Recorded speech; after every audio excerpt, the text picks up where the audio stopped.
situate this text into three contexts.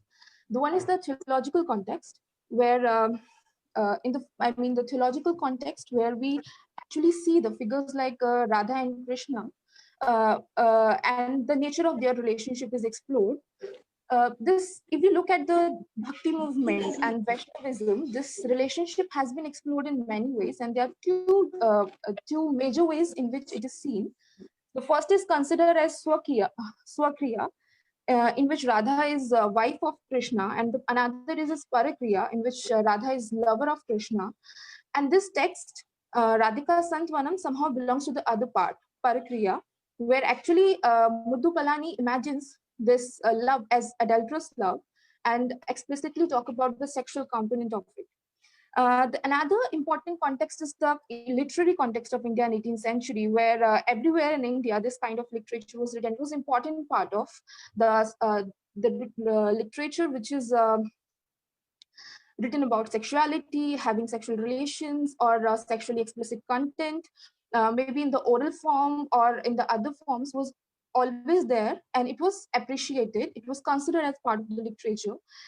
In northern India, it was this time was called as Ritikala. In Bengal, there was that kind of literature was written. In southern India, there was a lot of writing of this kind was available of that time. And if you look at the political context or the context of the art of the time, so we see that there are kings who are giving patronage to the art and artists to do work of this kind. So there was definitely India has a scope for this kind of writing. But the major change or major shift in this kind of the writing or this kind of imagination comes in 19th century, where actually the political system and the social system of India was going through a lot of changes. Uh, if you look at the time, the first important change was that the courtly culture was actually going through a very bad time. The artist was not given patronage, and this kind of art was dying in some way. And another part, if we look at, is the way the society was looking at that kind of artist. As we know that Muddupalani is a courtesan, and she somehow was very proud of, and she was really proud of being courtesan. And she, in her text, Radhika Santvanamu, in the starting of the text, she actually also look at the autobiographical element of her work, and she actually tells about her mother and grandmother, who was also courtesan and who was given this freedom to read and write and then practice art. And she has multiple lovers, and she's definitely enjoying what she was doing. But this entire process changed in 19th century. And if we look at the major shift at that time, so we can see it in the process of translation itself. When colonizers came, and then they came with this entire set of morality with themselves, which is we definitely call as Victorian morality. And then this Victorian morality clubbed with the Brahminical idols actually developed a completely different zone from where, or completely different assemblage from where this text, Muddupalani's text or other text was translated. So when in 19th century, Radhika Santvanamu was translated by Venkatarasu, and it was published in it was published in 1885 or something. Then this text, the translation itself actually got rid of many parts, especially the introduction, where she actually traces proudly her lineage, and secondly some sexually explicit content with that these people, I mean both of the translator and Venkatarasu, who was the help of the translator, found really obscene. So but I think the major shift in the process of the text happens just after that, when Bengaluru Nagaratnama, who was also a courtesan, found this text, and she found this text really interesting, full of rasa, and then she actually found the original copy of the text and reprinted it in a full form, and this led to a complete controversy at the time. Now I just want to talk about the controversy a bit, because then actually we can see that how a text which is celebrated in 18th century, which was actually appreciated, it is true that there were only not many erotic texts which is written by women at the time, but still it was a really important text. It was really appreciated. But when it comes to the 19th century, what actually led to the incidents of that time, So we look at the time. So this incident when a text written by a courtesan, republished by a courtesan in its proper form, where a courtesan is actually happily talking about her own identity and talking about an autobiographical theme in with the metaphors of Radha and Krishna and recreating it in a completely sexual tone. So what was wrong with that? So if you look at the politics of the time, so you'll see that in the with the end of the 18th century and the starting of the 19th century, we continuously see that there was complete a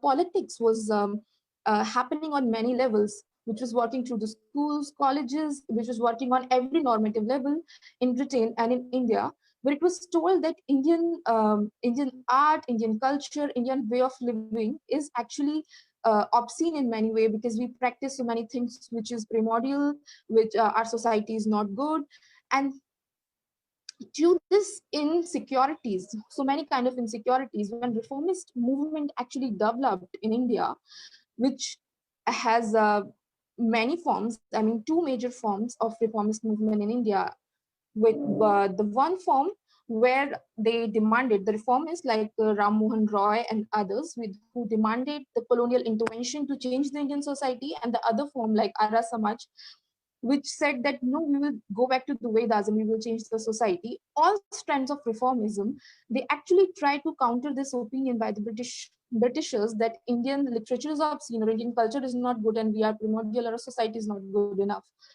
Now, while countering this process, the first thing that was before them was the idea of the women, because if you look at the colonization, the entire process of the colonization is working through the bodies of the women. That this is the idea of the good women, the colonial, all the colonial women are bad women because they are obscene. The good woman is the white good woman. She follows these virtues, this and that virtues.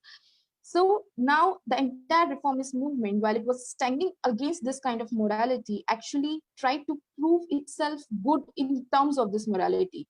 So if the Britishers says Indian culture is obscene, so the reformist movement will come up with examples where they'll say, no, no, no, it's not obscene. It is good in this way. And that happened through the entire reformist movement in Andhra Pradesh or in northern India, everywhere. If you look at the politics of Venkatarasu, who was writer, who was the pioneer of um, reformist movement in Andhra Pradesh, and then who has opened a lot of schools, a lot of colleges for women, who supported widow remarriage, opened lots of homes for widow. I mean, he's doing a lot of things.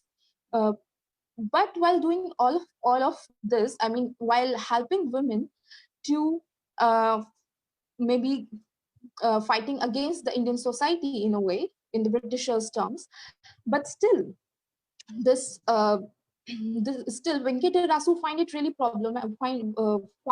problematic when uh, Nagaratnama published Muddupalani's text, because he find out, because according to him, or according to the idol of the reformist movement, which is driving itself from the Victorian morality, any such text or any such act which actually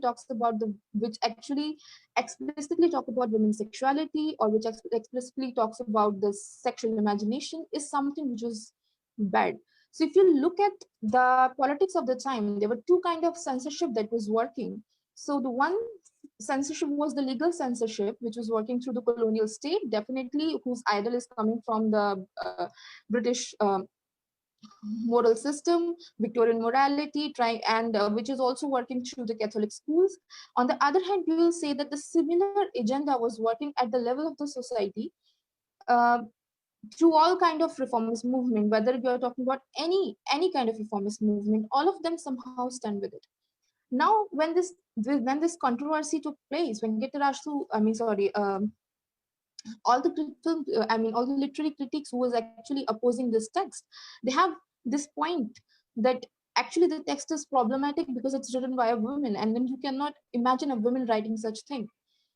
In the 19th century, this text actually goes through that. But when we also look at the other texts of the time, or try to relate this text to the other text of the time, then we realize that the ideal of the idea of the ideal women was also working through the literature very well. So at one place there was a conscious attempt to actually struggle with the idea of women that was coming from Radhika Santwanam or Muddupalani's image or Nagaratnama's image. On the other hand, if you look at the other text which was written at that time, they were also talking about a heroine who uh, sacrifice for greater good, a heroine who is not very sexually explicit, and all this content was erasing itself. So let's say, for example, if you look at northern India and you look at the time when Arya Samaj was spreading, it was almost the same time with it, where Andhra Pradesh was also going through reformism, and northern India was also going through reformism. You see that all the major presses were owned by the people from Arya Samaj, and all the major posts in the universities in Hindi department and other departments were owned by the people who belong to Arya Samaj, because Arya Samaj is a really good root in northern India. And then you realize that entire literature, which was written in 18th century, which is actually talking explicitly about such content, was slowly and gradually somehow gone through the public imagination. All the literature which was published or which was distributed, which was part of the systems, university system, were the kind of the literature which actually embodied the Victorian morality and its terms. So Radhika Santwanam somehow lost herself in uh, this entire political scene, and you can see only 2 or 3 books when Shushi Tharu and K. Lalita somehow uh, able to find a copy, and then it's got reprinted with their work where they're talking about the women's writing in India. So we look at the text journey from 18th century to the 19th century and the concept of obscenity. So we realize that there was a concept of uh, good and bad, or what is acceptable and non-acceptable in the Brahmanical terms. But still, there was a scope in India for a literature like that, which, and there was no such a not very proper or very rigid definition of obscene. Yeah, what is obscene? But when you see that, if you see the journey of this text from 18th to 20th century, you'll see that how the text itself, having the same content, goes through different definitions. So this text, which is very okay in 18th century, becomes obscene in 19th century because the entire definition of obscene changes itself. And when this text actually reached 20th century, with the work of Sushit Tharu and K. Lalita, it becomes a text of revolutionary importance. So I think for any text, the journey, as much as the journey is in itself, I mean, what is written and what is it is written about, what is the content, but it's also the journey of the society and the polity that determines what this text actually holds in its hand. This is something which Sushi Tharu and K. Lalita actually points out, that most of the literature that is written by women like Muddupalani, who's or appreciated by women like Nagaratnama, lost their way into Indian society and never have its own audience in the modern time. It's the reason because most of the people or most of the critiques somehow saw that these texts as something which should not be written from a woman's pen or should not come out from a woman's writing. Thank you.